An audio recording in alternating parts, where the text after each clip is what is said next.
Hello from Bugeye Guy. This is Luigi, a leaf green 58 Bugeye that we have for sale, which happens to have a 9-stud windshield frame. And I want to talk to you in this short video about this windshield because it's kind of a cool Bugeye detail you may not have known about.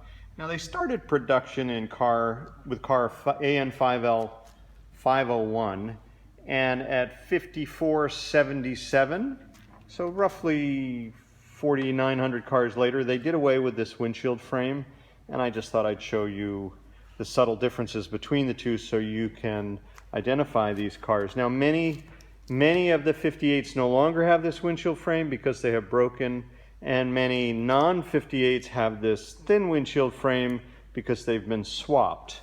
So this happens to be a pre-5477 car, an early 58, and thus this is the correct windshield frame for the car.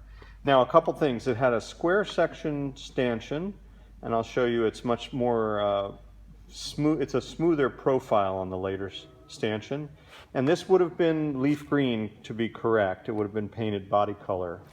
The other thing is this, so these lift dot studs ran across the windshield, and I think that they probably had leakage in between each fastener, and that was one of the reasons they did away with this.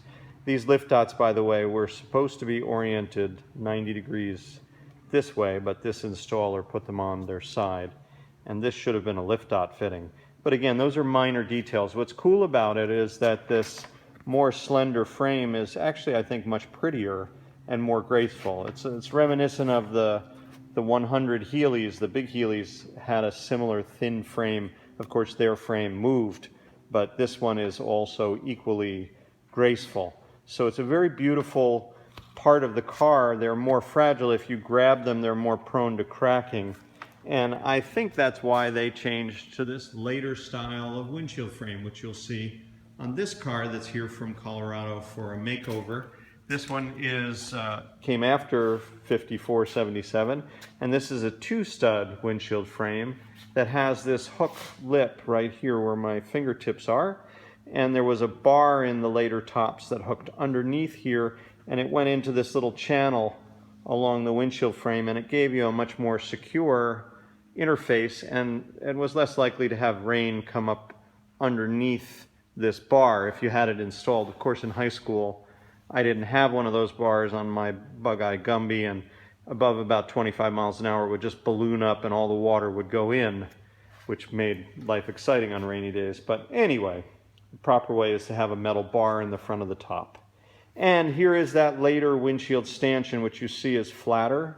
It's not quite as square as the early type. And there's one of those lift dot studs.